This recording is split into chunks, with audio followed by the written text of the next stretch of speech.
La toxine botulique est une neurotoxine produite par le Clostridium botulinum, un bacille gram positif anaérobie.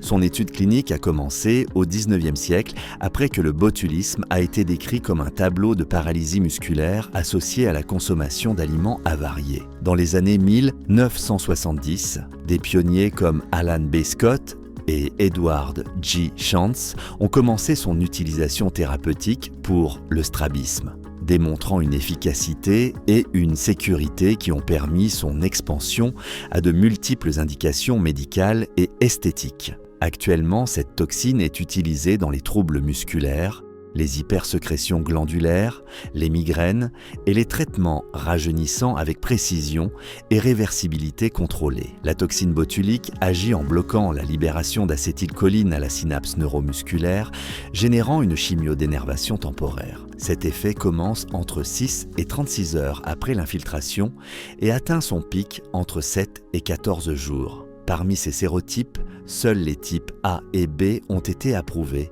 pour une utilisation clinique. Le type A, le plus courant, agit sur la protéine SNAP25, tandis que le type B agit sur la synaptobrévine. Ces protéines sont essentielles dans le complexe SNER et leur rupture empêche l'exocytose des vésicules d'acétylcholine, empêchant ainsi la contraction musculaire. La sécurité et l'efficacité dépendent d'une connaissance approfondie du mécanisme synaptique et d'un dosage exact. En médecine esthétique, la toxine botulique s'est imposée comme une ressource efficace pour atténuer les rides dynamiques, traiter l'hyperhidrose, le bruxisme ou les céphalées de tension. Il est essentiel de considérer la diffusion et l'extension du produit.